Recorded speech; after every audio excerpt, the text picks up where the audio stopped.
Good evening students. आज हम पढ़ेंगे गति का प्रथम नियम, है ना। ये जो चैप्टर है उसका नाम क्या है, बल एवं गति के नियम।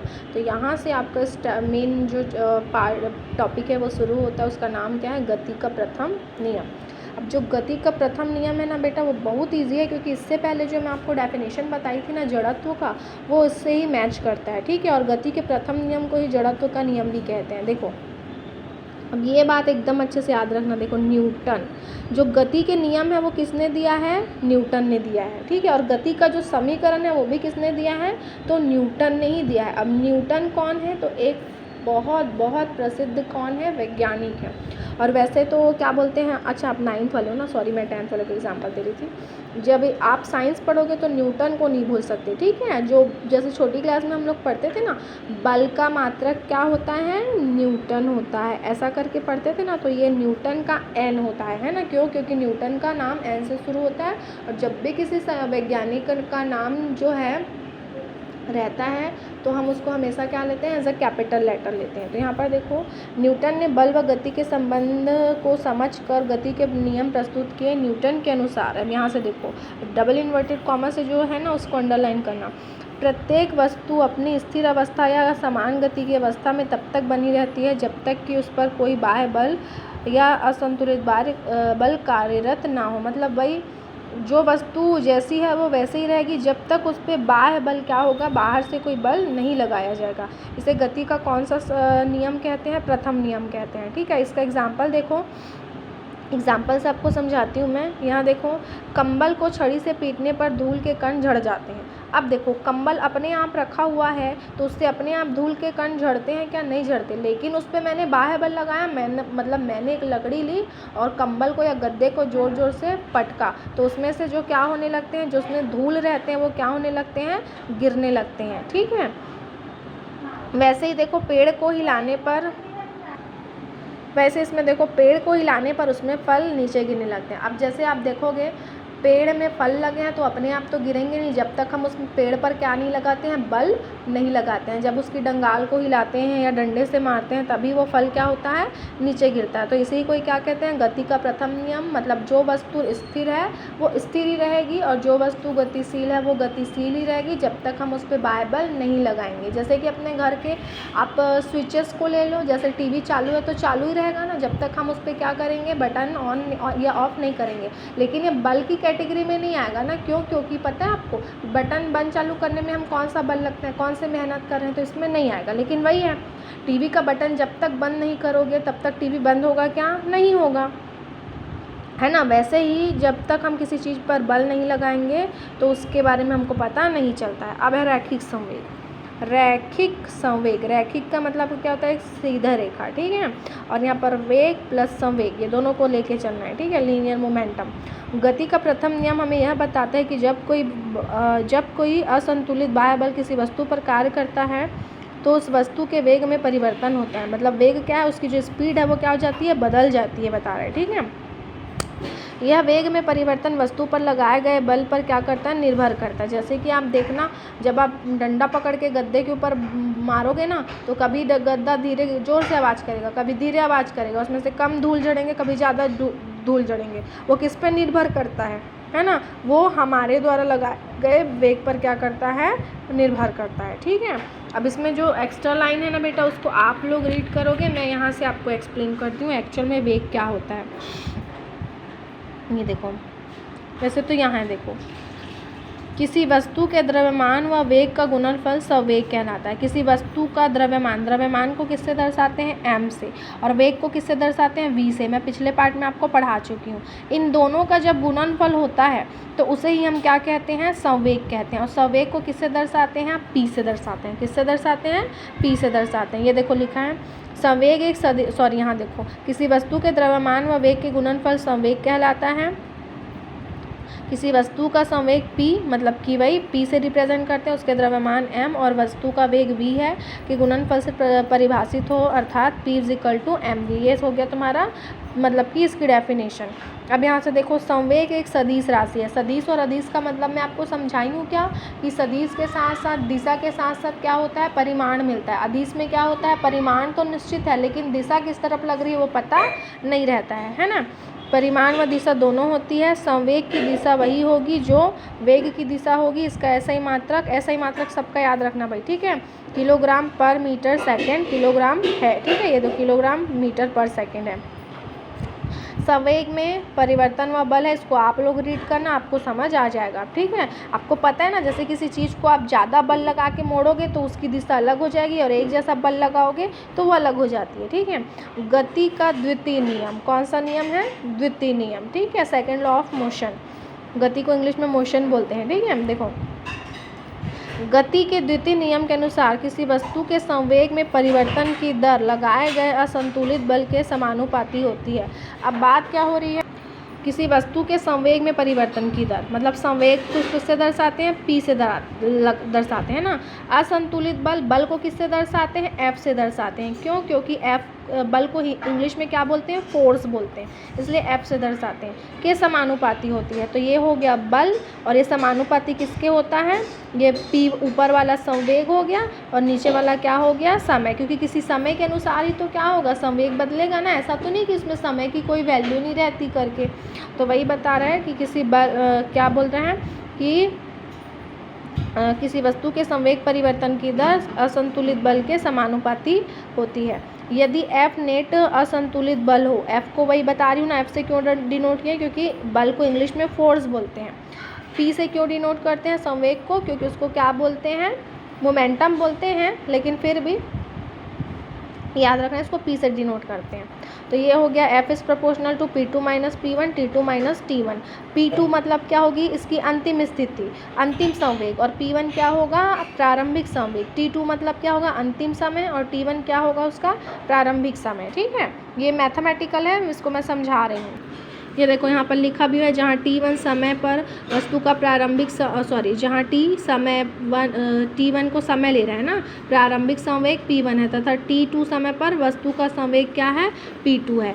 F is proportional to del P बटे डेल T। डेल किसको दर्शाता है? परिवर्तन को। ये जो डेल लगता है ना, इसको डेल पढ़ते हैं, और ये परिवर्तन को बताता है। ये डेल कहाँ से आया पता है आपको? जब अंतिम में से प्रारंभिक को घटा देते हैं, है ना, तो उसको हम क्या बोलते हैं? डेल से दर्शाते हैं, ठीक है। क्योंकि परिवर्तन, जैसे कोई पानी गर्म करते हो तो पहले ठंडा रहता है, फिर अचानक गर्म होता है कि नहीं होता?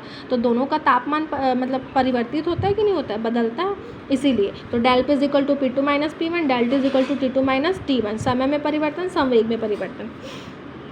जब F इज इक्वल टू क्या है? F इज प्रोपोर्शनल टू का साइन होता है, जिसको समानुपाती बोलते हैं, समानुपाती है करके। तो जब समानुपाती के निशान को हटाते हैं तो यहाँ पर स्थिरांक क्या लगा? K लगा, ठीक है। K की वैल्यू 1 लेने पर तो F is equal to del P बटे डेल T। तो F बराबर डेल P बटे डेल T। F का मान ले लिए, F बराबर M डेल V बटे डेल T। अब क्यों आया? M कहाँ से आया? तो आपको पता है कि P बराबर क्या होता है? MV होता है कि नहीं होता है? संवेग के, रैखिक संवेग के नियम से। तो इसीलिए MP की जगह क्या लिखें? M del V। जहाँ पर जो वस्तु का द्रव्यमान है वो नहीं बदलेगा, लेकिन जो वेग है वो क्या हो जाता है? बदल जाता है। इसलिए M के सामने डेल नहीं लगाए हैं। डेल किसके सामने लगाए हैं? डेल V के सामने, क्योंकि जो उसकी स्पीड है वो चेंज होती है, ठीक है। वेग चेंज होता है, वेलोसिटी चेंज होती है। फिर यहाँ पर क्या हो गया? M कांस्टेंट है, बाहर ले लिए, डेल V बटे डेल T, ठीक है। और ये किसकी वैल्यू होती है? एक्सलरेशन, मतलब कि त्वरण की। A का मतलब क्या होता है? त्वरण होता है, आपको पता है ना। त्वरण की परिभाषा क्या बताई थी मैं? वेग में परिवर्तन की दर बटे समय में परिवर्तन, वेग में परिवर्तन की दर को क्या कहते हैं? त्वरण कहते हैं। तो ये किसका मान हो गया? त्वरण का मान हो गया। इसलिए A is equal to del V बटे डेल T, त्वरण से आया। तो F इज इक्वल टू क्या हो गया? ma। और इसी को ही हम क्या कहते हैं? गति का द्वितीय नियम, जो कि बल है वो द्रव्यमान और त्वरण के क्या होता है? गुणनफल के बराबर होता है करके, ठीक है। अब ये जो है ना, सबका मान जब एक एक लेंगे तो जो बल है वो कितना लगेगा? 1 न्यूटन लगेगा। मैं न्यूटन बताई थी ना, N से रिप्रेजेंट करते हैं, क्योंकि बल का मात्रक क्या होता है? न्यूटन होता है, ठीक है। अब इसी के जैसे एक देखो, ये क्वेश्चन है जो कि इम्पॉर्टेंट है। एक क्वेश्चन मैं बता रही हूँ, उसके बाद वाला क्वेश्चन आप लोग अपनी कॉपी में करना, ठीक है। देखो 3 किलोग्राम, किलोग्राम किसका मात्रक होता है? द्रव्यमान का, है ना। तो द्रव्यमान का मान मतलब M का मान कितना हो गया? 3 हो गया। वस्तु क्रियाशील नियत बल पर 25 सेकेंड बोल रहे हैं, मतलब ये T का मान हो गया, ठीक है। मैं उसके वेग को 2 मीटर पर सेकंड से बढ़ाकर। अब मीटर प्रति सेकंड किसका मान होता है, तो वेग का होता है। किसका मान होता है, वेग का मान होता है, ठीक है। बढ़ाकर 3.5 मीटर बढ़ जाता है, तो प्रारंभिक मान ये हो गया u का मान, मतलब u को प्रारंभिक मान बोलते हैं और v को अंतिम मान बोलते हैं। तो v का मान कितना हो गया 3.5 मीटर हो गया प्रति सेकंड हो गया, ठीक है। तो लगाया गया बल का परिमाण ज्ञात किया। जी मैं बताई ना, साइंस में परिमाण बोलते हैं परिणाम को, ठीक है।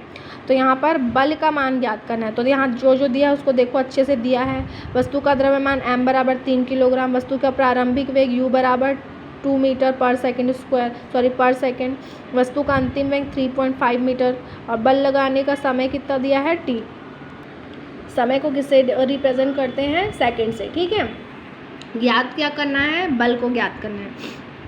तो इसका मान क्या होता है देखो, तो बल का मान क्या होता है, F बराबर P2 माइनस P1 बटे T। अब यहाँ पर देखो हमारे पास तो ये P को मतलब क्या बोलते हैं, संवेग बोलते हैं। हमको तो संवेग का मान दिया ही नहीं है, हमको तो द्रव्यमान दिया है और अंतिम वेग और प्रारंभिक वेग दिया है। तो हम यहाँ पर P को इस फॉर्म में लिखेंगे mv माइनस mu बटे T। P2 की जगह mv और P1 की जगह क्या आ गया, mu आ गया। क्यों आ गया, क्योंकि यहाँ पर भी ये अंतिम संवेग था, ये प्रारंभिक संवेग था। तो ये अंतिम वेग का मान ये हो गया, संवेग का मान ये हो गया और प्रारंभिक संवेग का मान ये हो गया। फॉर्मूले से आ गया, कहाँ के फॉर्मूले से, तो संवेग के परिभाषा से। दोनों में m एक जैसा है, m को कॉमन निकालिए। यहाँ पर क्या बचा v, यहाँ पर क्या बचा ऋण u, ब्रैकेट में लिख लिए बटे में t। m का मान 3 है, v का मान 3.5 है, u का मान 2 है, लिख लिए। और लिखने के बाद में पूरे को कैलकुलेट किए तो कितना आया, बल का मान 0.18 न्यूटन, ठीक है। अब इसके बाद सेकंड नंबर का जो क्वेश्चन है उसको आप लोग करोगे, ठीक। यहाँ देखो ये जो उदाहरण नंबर 4 है ना, ये भी आप लोग बनाना। नहीं समझ आएगा तो मुझे आप बता सकते हो, ठीक है। सबको कैसे पहचानोगे, उसके इकाई से। जैसे 10 न्यूटन, तो 10 न्यूटन किसका मात्रक होता है, बल का। तो बल का मान क्या हो गया 10। 5 सेकंड, सेकंड किसका मात्रक होता है, समय का, तो ये इसका मान हो गया, ठीक है। तो मात्रक याद रखना, सबकी वैल्यू आप निकाल सकते हो। अब देखो गति का तृतीय नियम, इसको मैं आपको ऐसे ही पढ़ा रही हूँ, मतलब कि समझाऊंगी ही, समझाना मेरा काम है, लेकिन मैं ये सब आपको पढ़ के नहीं समझाऊंगी। आपको अगर समझ आता है तो आप ये सब पढ़ के देख सकते हो, ठीक है। ये देखो मैं इसका जो एक्चुअल डेफिनेशन है वो आपको बता रही हूँ। देखो गति का प्रथम एवं द्वितीय नियम एक ही वस्तु पर लागू होता है, जबकि तृतीय नियम 2 परस्पर क्रिया कर रही वस्तु पर लागू होता है। क्रिया प्रतिक्रिया वे बल दर्शाती है जो एक ही समय पर 2 अलग अलग वस्तुओं पर क्या करती है, कार्य करती है। अब जैसे कि देखो यहाँ पर बल की बात हो रही, तो पहला गति का नियम है। तो जैसे बॉल को हटा रहे थे, गद्दे को कूट रहे थे या कंबल को कूट रहे थे, तो कंबल पे ही सारे बल लगा रहे हैं, कंबल पे ही हमको क्रिया दिख रही है। लेकिन जो गति का द्वितीय नियम है उसमें भी क्या है, जब कोई वस्तु चल रही है उसका द्रव्यमान वेग एक ही वस्तु है, उस पर भी बल और जो द्रव्यमान है उसी का ही लग रहा है। लेकिन अब जो गति का तृतीय नियम होता है ना बेटा, ये 2 अलग अलग वस्तुओं पर लगता है। इसको एग्जाम्पल से इसीलिए क्रिया प्रतिक्रिया, जैसे कि प्रतिक्रिया का मतलब क्या होता है, जैसे मैंने आपको कुछ कहा तो आपने मुझे उसका जवाब दिया, तो उसको मैं क्या कहूँगी, प्रतिक्रिया कहूँगी, ठीक है। लेकिन अगर मैं कुछ बोल रही हूँ और आप चुपचाप हो तो उसको हम क्या कहेंगे, न्यूट्रल रहना, मतलब कि कोई प्रतिक्रिया नहीं देना, ठीक है। तो यहाँ पर इसका एक एग्जाम्पल एकदम अच्छा है। कुआं देखियो ना, कुआं में जब रस्सी बाल्टी डालते हो और पानी जब बाल्टी में भर जाता है, जब ऊपर की तरफ खींचते हो तो जितना बल हम रस्सी में मतलब बाल्टी को खींचने के लिए लगाते हैं, उतना ही बल जो है वो पानी जो नीचे बाल्टी जो भर जाती है वो भी हमको अपनी तरफ खींचने की कोशिश करती है कि नहीं करती है। तो एक प्रतिक्रिया किस पे लग गई, एक बल बाल्टी पे लगा और एक बल किसके द्वारा लगाया गया, हम पर लगाया गया। तो वही बता रहा है क्रिया प्रतिक्रिया बल को दर्शाती है कौन, गति का तृतीय नियम। फिर से बता रही हूँ, जब कुएं में बाल्टी डालते हैं तो जितना बल हम लगाते हैं उससे थोड़ा कम बल कौन लगाता है, जो बाल्टी में भरा पानी है उसका वजन हो जाता है, तो वो भी नीचे गिरने की कोशिश करता है। अगर रस्सी छोड़ देंगे तो पानी नीचे ही गिर जाएगा, लेकिन हम बल के द्वारा उसको क्या करते हैं, खींचते हैं, ठीक है। तो एक बल क्या लगा रहा है, जितना हम बल लगाते हैं उसकी प्रतिक्रिया में जो रस्सी बाल्टी है वो भी क्या करता है, बल लगाता है। तो इसी को क्या कहते हैं, क्रिया प्रतिक्रिया बल। इसको क्या बोलते हैं, गति का तृतीय नियम। अब मैं नेक्स्ट वीडियो में संवेग संरक्षण का नियम पढ़ाऊंगी, ठीक है। चलो बाय, और चैप्टर खत्म भी हो जाएगा नेक्स्ट वीडियो में।